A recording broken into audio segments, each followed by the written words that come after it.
Hello प्यारे बच्चों। तो आज हम क्लास 8 की जो साइंस की बुक है हमारी क्यूरियोसिटी, उसका चैप्टर नंबर 2 डिस्कस करेंगे। ठीक है। तो आपने देखा होगा, आपके आसपास आपने बहुत सारी छोटी छोटी चीजें देखी होंगी, लेकिन कुछ ऐसी चीजें हैं जो आप अपनी नेक्ड आई से नहीं देख सकते हैं। ठीक है। उसके लिए हमें किसी ना किसी टूल की जरूरत पड़ेगी, चाहे वो मैग्नीफाइंग ग्लासेस हो या माइक्रोस्कोप हो।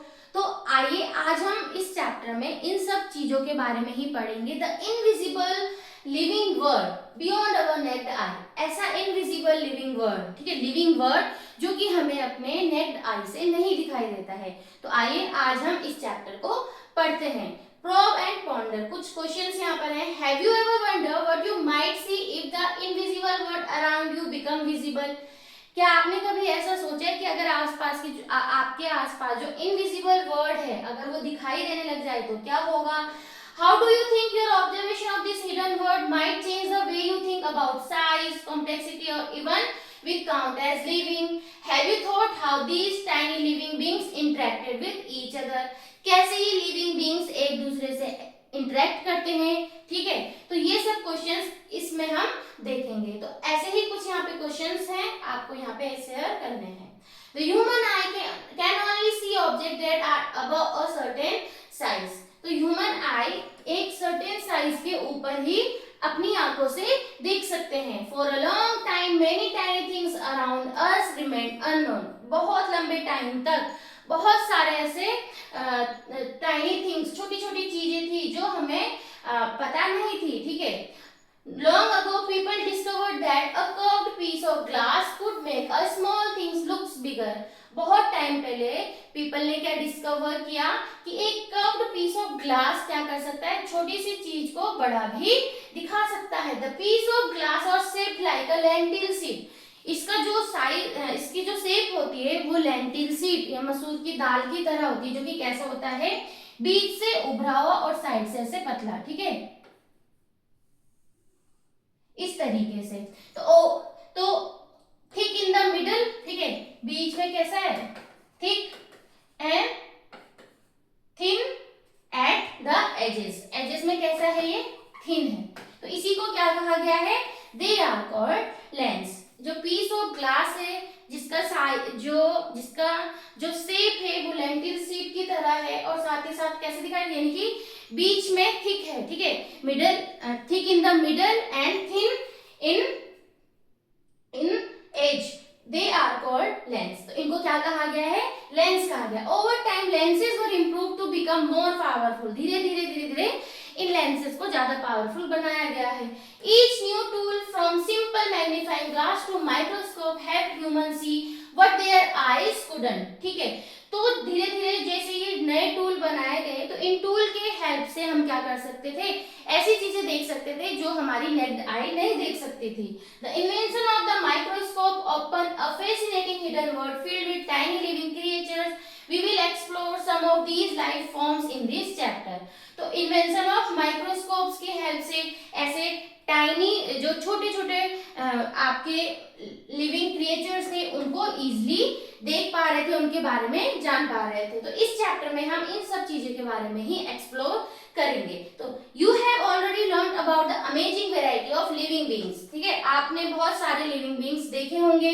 Just look around, there are so many beautiful plants and animals. They are of all shape, size and colours. तो अपने आसपास आप देखेंगे बहुत सारे आपको प्लांट्स, एनिमल्स दिखाई देंगे, जिनका की क्या है, सभी का जो है शेप्स अलग है, साइज एंड कलर्स क्या है, अलग है।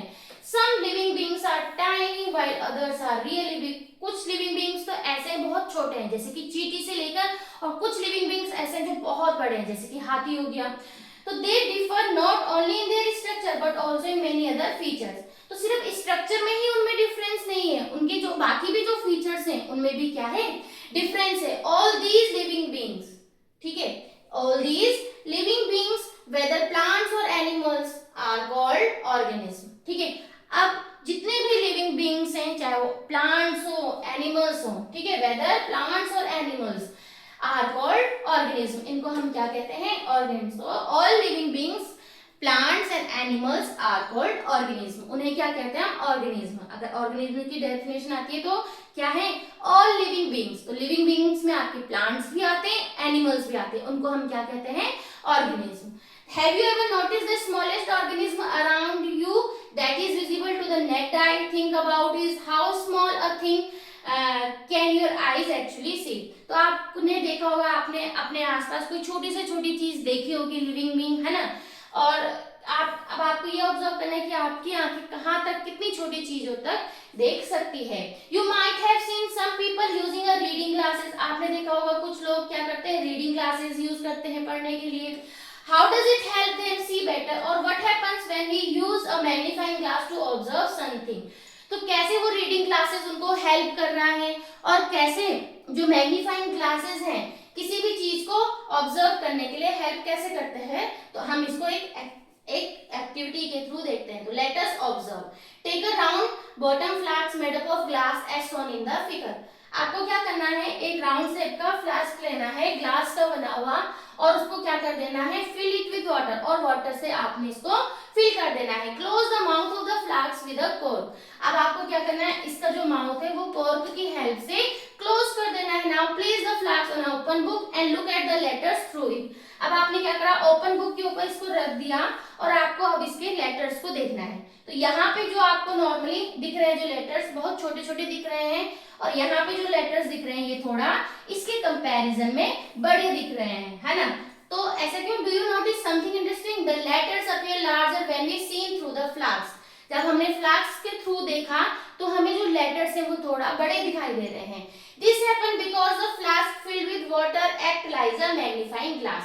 तो ये ऐसा क्यों हुआ? क्योंकि जो ये फ्लास्क है इसके अंदर जो आपने पानी भरा हुआ है ये एज एन मैग्नीफाइंग ग्लास की तरह यहाँ पे यूज हो रहा है। Now use a real magnifying glass to look at the small organism like an ant. Were you able to see the details of its body more clearly? अब आपको क्या करना है? एक रियल मैग्नीफाइंग ग्लास लेना है, ठीक है? एक रियल मैग्नीफाइंग ग्लास आपने लिया, इसके थ्रू आपने क्या करना है? चींटी को देखा, ठीक है? तो अगर आप बिना इसके देखेंगे चींटी आपको बहुत छोटी दिखाई देगी और उसके पार्ट्स इतने क्लियरली नहीं दिखाई देंगे, लेकिन जब आप मैग्नीफाइंग ग्लास के थ्रू देखेंगे तो चींटी आपको बड़ी दिखाई देगी, और साथ ही साथ उसके पार्ट्स भी थोड़ा आपको क्लियरली दिखाई देंगे। For a long time people were curious to explore the tiny organism around them. बहुत टाइम पहले जो पीपल थे वो क्या थे? अपने आसपास के इन छोटे छोटे ऑर्गेनिज्म को देखने के लिए क्यूरियस थे, but they couldn't see them with their naked eye. So how did we finally discover this invisible world? लेकिन अब वो क्यूरियस तो थे कि अरे यार हमें वो छोटी छोटी चीजें, लिविंग ऑर्गेनिज्म देखनी है, वो छोटी छोटी, लेकिन अब वो अपनी नेक्ड आई के थ्रू तो नहीं देख सकते हैं। तो उसके लिए तो क्या है, किसने ऐसे फाइनली डिस्कवर्ड किया ताकि हमें जो इनविजिबल वर्ल्ड है वो दिखाई देने लगा? तो do you know which scientific discovery helped us see the tiny world for this first time? तो चलो हम देख लेते हैं। Have you heard of in 1665 a scientist named Robert Hooke publish a book called Micrographia, ठीक है? 1665 में एक साइंटिस्ट थे रॉबर्ट हुक ने, उन्होंने एक बुक पब्लिश करी जिस बुक का नाम था Micrographia. He was a careful observer and a skilled artist, ठीक है? वो बहुत अच्छे ऑब्जर्वर थे। अगर मान लो अगर हमने बहुत छोटी चीज को अगर देखना है तो उसके लिए हमें एक अच्छा ऑब्जर्वर होना जरूरी है। एंड स्किल्ड आर्टिस्ट, और वो क्या थे? स्किल्ड आर्टिस्ट थे। In this book he show detailed drawing of tiny things that people had never seen before.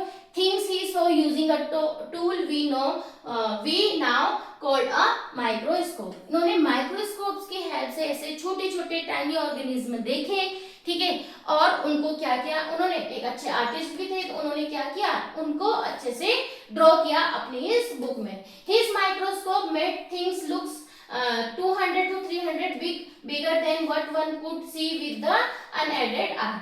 अगर हम अपने नेक्ड आई से कोई चीज देख रहे हैं उसका 200 से 300 गुना बड़ा, समझ रहे हो?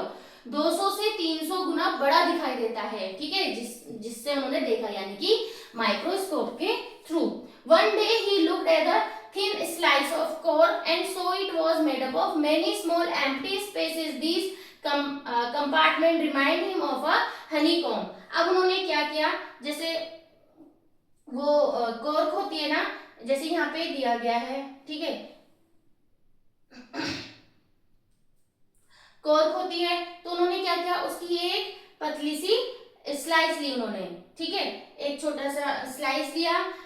अब उसको उन्होंने क्या करा, माइक्रोस्कोप के अंदर देखा, तो उनको क्या दिखाई दिया कि look that thin slice of cork and so it was made up of many small empty spaces, जैसे कि बहुत सारे स्मॉल ऐसे करके बना हुआ हो। तो इस तरीके से उनको किस चीज की याद दिलाया, हनीकॉम्ब, जैसे मधुमक्खी का छत्ता होता है उस तरीके से उसमें अरेंज है, जैसे कि यहाँ पे ये दिखाई दे रहा है, ठीक है।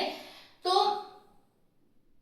Empty space, this compartment remind him of a honeycomb, यानी कि जैसे कि मधुमक्खी का छत्ता हो उसकी तरह उसकी शेप थी। तो he drew what he saw and called each small space a cell, उन्होंने क्या करा, हर एक उसको क्या किया, उन्होंने ड्रॉ किया, ठीक है। जब उन्होंने हर एक छोटे छोटे उसको ड्रॉ किया, तो उन्होंने क्या कहा, हर एक छोटे स्पेस को उन्होंने कहा सेल, इसको क्या कहा उन्होंने, सेल कहा, ठीक है। साइंस, तो this was the first time the word cell was used in science to describe the basic unit of life.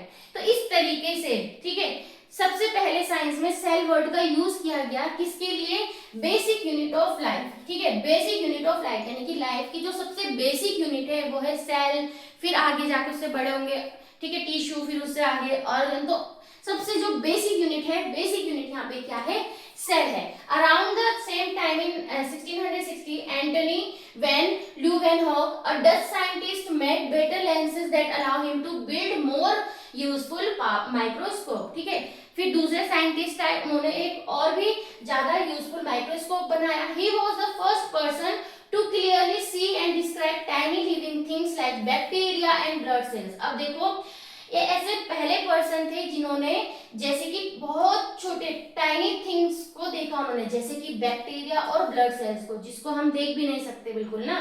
तो सबसे पहले पर्सन थे एंटनी वैन ल्यूवेनहॉक, ठीक है। तो इन्होंने देखा, तो because of this he is known as the father of microbiology, इसी कारण इनको क्या कहा जाता है, फादर ऑफ माइक्रोबायोलॉजी। तो who is the father of microbiology, Antony van Leeuwenhoek, ठीक है, डच साइंटिस्ट हैं, वो है फादर ऑफ माइक्रोबायोलॉजी। तो इस तरीके से हमने देखा, तो सेल क्या हुआ, basic unit of life, cell is the basic unit of life. तो देख लेते हैं what is a cell.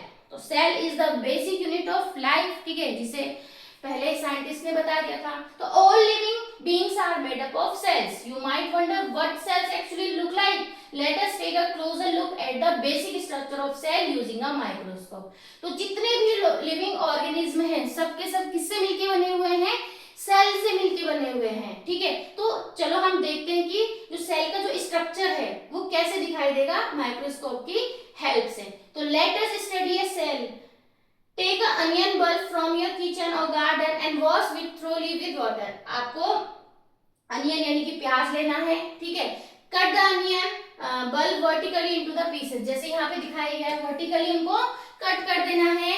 Take one piece of onion and pull out the thin transparent layer from its inner surface with the help of forceps. This layer is called the onion peel. अब जो आपने वो onion पिल लिया है, तो उसके अंदर आप देखना अच्छे से एक बहुत पतली सी थिन लेयर दिखाई देगी, ठीक है। उस थिन लेयर को आपको लेना है और this layer is called onion पील। इसको हम क्या कहते हैं, onion peel. Place the peel in the petri dish containing a few drops of saffronin red colored stand for 30 seconds. This will give a pinkish color to the cell and help us see them clearly. अब आपको क्या करना है, जो आपने ये लिया है इसको एक पेट्री डिश में रख के इसमें क्या डाल देना है आपको, saffron.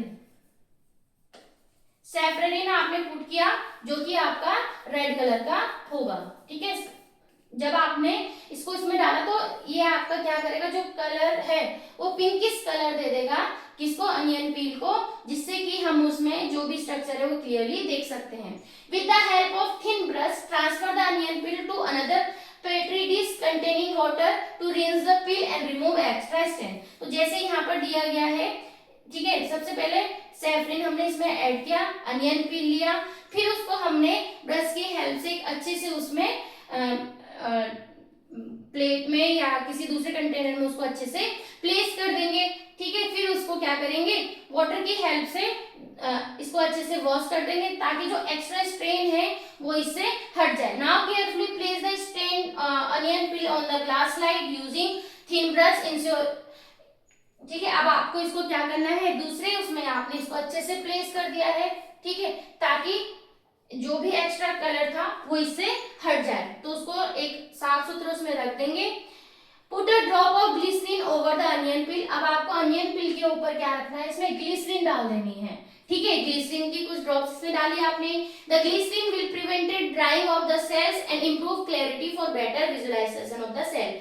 Slowly place a cover slip over the peel using a needle such that no air bubbles get trapped। अब आपको क्या करना है, एक कवर स्लिप लेना है जिसको आपने क्या क्या है, ग्लास कवर स्लिप आपने लिया और इसको अच्छे से इस अनियन पील के ऊपर प्लेस कर देना है, ठीक है, ताकि उसके बीच में कोई बबल्स फॉर्म ना हो जाए, ठीक है, अच्छे से प्लेस कर देना है।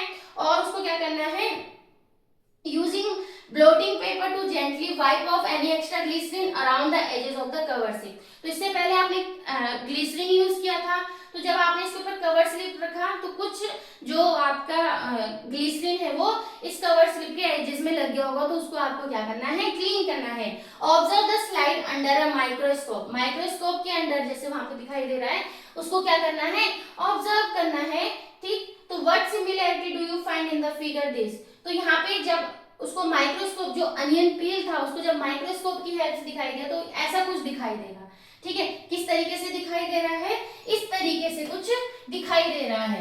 अब इसको इससे कंपेयर किया गया, जैसे हमारे घर की दीवारें होती हैं ईंट से बनी हुई, तो देखो जैसे ये रेक्टेंगुलर फॉर्म में ये बने हुए हैं, ठीक है, तो वैसे ही यहाँ पे अनियन पील में ये सब चीजें देखो दिखाई दे रही है ना, तो रेक्टेंगुलर फॉर्म में क्या हुए, एक दूसरे से लगे हुए हैं।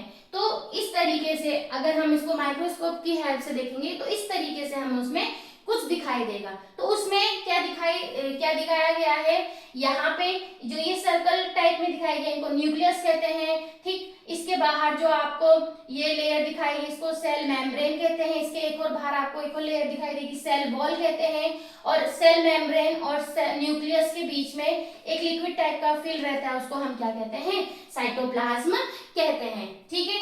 तो इस तरीके से आपने देखा होगा इसका स्ट्रक्चर लगभग जैसे कि ईंट की दीवारें होती हैं उस तरीके से दिखा है। तो you will observe nearly rectangular structure under the microscope. किस तरीके के, लगभग आपको रेक्टेंगुलर स्ट्रक्चर्स में दिख रहे होंगे। These are cells of onion peel which are closely arranged without any space between them. ऐसे अरेंज्ड हैं क्लोजली, यानी कि अच्छे से अरेंज हैं, उनके बीच में कोई भी गैप नहीं है। Try to observe the peel of the leaves of different plants. ऐसे ही आपको डिफरेंट टाइप के प्लांट्स के लीव्स को भी देखना है, ठीक है। Now activity let us investigate. Rinse your mouth with clean water.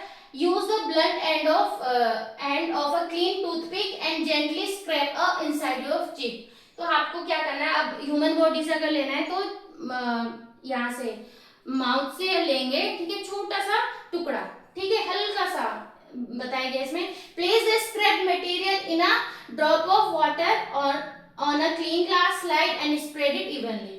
आप इसको क्या करना है, place the scrap material in a drop of water में इसको रखना है, क्लीन करके और अच्छे से इसको स्प्रेड कर देना है। Add a drop of methylene blue, a blue coloured stain. अब आपने इसमें क्या लेना है, एक ब्लू कलर का स्ट्रेन लेना है, ठीक। Over the material on slide, adding stain improves the visibility of the material under the microscope by increasing contrast। जैसे आपने अभी अनियन पील के लिए किया है वैसे ही है, बस यहाँ पे क्या है, मटेरियल चेंज हुआ है।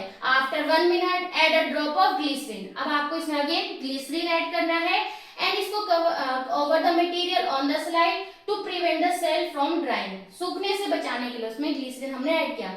Now carefully place a clean cover slip। Again इसके ऊपर एक कवर स्लिप हमने रख देना है and remove the excess glycerine. Observe the slide under a microscope and draw what you see in your notebook. अब आपको इसको अगेन देखना है, ऑब्जर्व करना है, ठीक है। तो जब हमने इसको ऑब्जर्व किया तो ये इस तरीके से आया, ठीक है, इस तरीके से। जब हमने अनियन पील के लिए देखा था तो अनियन के लिए कैसे आया था, कुछ इस तरीके से आया था रेक्टेंगुलर फॉर्म में, है ना। लेकिन इसमें कैसे आया है, कुछ ऐसे सर्कल की टाइप में आया है ना, कुछ अलग डिजाइन दिया है, अलग शेप आई है और इनके बीच में भी ऐसे दिखाया गया है। तो what did you observe, you will observe a polygon shape structure. किस तरीके से है? पॉलीगन शेप स्ट्रक्चर, यानी कि these are cheek cells which form the inner lining of your mouth. What similarity and difference did you observe between the cells of onion peel and human cheek cells? तो क्या आपने इसमें different देखा? उसमें क्या था? हमारे पास रेक्टेंगुलर की फॉर्म में था और इसमें हमारे पास पॉलीगन की फॉर्म में हमें सेल मिला है। ठीक है, तो do you observe that the cells have the 3 main parts? अब आपने दोनों में ही देखा होगा, इसमें 3 मेन पार्ट्स दिखाए गए हैं। अब क्या क्या थे? Cell membrane, cytoplasm and nucleus. ठीक है, cell membrane, cytoplasm and nucleus. The outer layer is called the cell membrane. तो यहाँ पे जो सबसे लास्ट की जो लाइन आपको दिखाई गई है, आउटर मेम्ब्रेन, इसको कहा गया है सेल मेम्ब्रेन। ये क्या है? हमारा सेल मेम्ब्रेन। ठीक है, जैसे यहाँ पे ये दिखाया गया, ये क्या है? Cell membrane. The round structure in the middle is the nucleus which is also covered by a thin membrane. ठीक, यहाँ पे राउंड शेप में आपको क्या दिखाया गया है? न्यूक्लियस। ठीक है, बीच में जो प्रेजेंट है राउंड शेप में वो क्या है? न्यूक्लियस है। And the space between the cell membrane and nucleus is filled with cytoplasm. ठीक, और जो न्यूक्लियस और सेल मेम्ब्रेन के बीच में जो आपको यहाँ पे बीच में फिल दिखाई दे रहा है, वो सब क्या है? इसमें साइटोप्लाज्म। तो these 3 cell membrane, cytoplasm and nucleus are the basic part of a cell. ठीक है, तो इस तरीके से सेल के जो बेसिक पार्ट है, अब सेल किससे मिलके बन गया होगा? Cell membrane, cytoplasm and nucleus. ठीक है, तो जो सेल के जो बेसिक पार्ट्स हुए, क्या हुए? Cell membrane, cytoplasm and nucleus. Some cells like onion peels have an extra outer layer called the cell wall. अब आपने पीछे जब अनियन के लिए देखा था तो वहां पे सेल वॉल भी लिखा हुआ था, तो वो एक और एक्स्ट्रा लेयर हुई सेल मेम्ब्रेन के बाद। ठीक है, एक्स्ट्रा लेयर हुई, तो उसे क्या कहते हैं? सेल वॉल, जो कि इसमें नहीं है। What is the importance of these structure in a cell? What function do they perform? Are these function important for the maintenance of life? क्या ये हमारी लाइफ के लिए इम्पोर्टेंट है? ठीक है, तो सबसे पहले सेल के 3 बेसिक पार्ट्स हुए, cytoplasm, nucleus and cell membrane. The cell membrane encloses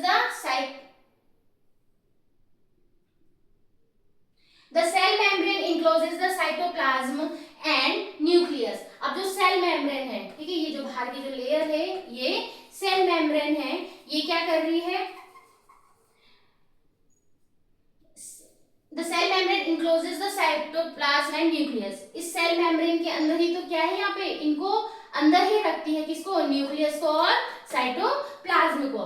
उसके बाद the cell membrane separate one cell from another. और क्या काम कर रही है cell membrane?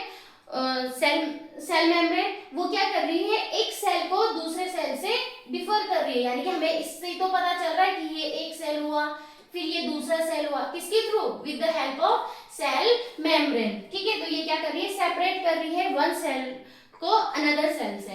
It is porous and allow the entry of materials essential for life process and the exit of waste material.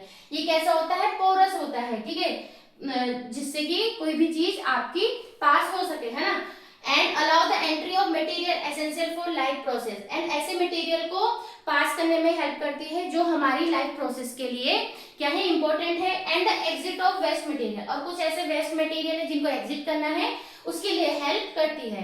तो ये तो आपका हुआ सेल मेम्ब्रेन के बारे में। ठीक है, तो सेल मेम्ब्रेन के बारे में आएगा तो आपको ये सब आपको पता होना चाहिए। उसके बाद cytoplasm contains other component of the cell and compound. जो साइटोप्लाज्म होते हैं वो सेल के अदर कंपोनेंट को होल्ड करके रखते हैं। ठीक है, contains other component of the cell and compounds such as carbohydrate, protein, fats and minerals and salt. Most of the life process take place within the cytoplasm. तो बहुत सारी जो लाइफ की जो प्रोसेस होते हैं वो cytoplasm within the cytoplasm में ही है। ठीक है, तो most of the life process take place within the cytoplasm. ठीक है, तो ये तो हुआ आपका सेल मेम्ब्रेन और cytoplasm. The last one is The nucleus regulate all activity that occur within the cell. तो जितनी भी एक्टिविटीज है सेल के अंदर वो सब कौन रेगुलेट कर रहा है? Nucleus. It also regulate growth, ये क्या करता है? ग्रोथ को भी रेगुलेट करता है। The cell wall in the plant cell, तो प्लांट सेल में हमें हमें एक और एक्स्ट्रा लेयर दिखने को मिली, वो थी cell wall. Provides rigidity and strength to the plant. ये क्या करती है, प्लांट को रिजिडिटी मतलब उसको कठोर बनाना, ठीक है, हार्ड, कठोर हार्ड बनाना। तभी तो उसकी जो स्टेम है वो कैसी होती है, हार्ड होती है। तो उनका स्ट्रक्चर ही इस तरीके से है। And strength to the plant, plant को रिजिडिटी देता है और साथ ही साथ स्ट्रेंथ देता है। This is why all cells are arrange compactly with each other and look form in structure. इसीलिए जो सारे जो सेल हैं वो आपस में बहुत ही ज्यादा कॉम्पैक्टली पैक्ड हो, अरेंज होते हैं, ठीक है, जैसे इस तरीके से। तो इस तरीके से आपने देखा कि क्या होते हैं, cell is the basic unit of life. और सेल के भी 3 आपके बेसिक पार्ट्स हैं, जैसे कि cell membrane, nucleus and cytoplasm, जिसमें कि आपने सेल मेम्ब्रेन्स, न्यूक्लियस और साइटोप्लाज्म के बारे में देखा। तो आज के लिए इतना ही, बाकी हम देखेंगे नेक्स्ट क्लास के लिए। तब तक के लिए बाय बाय, थैंक यू।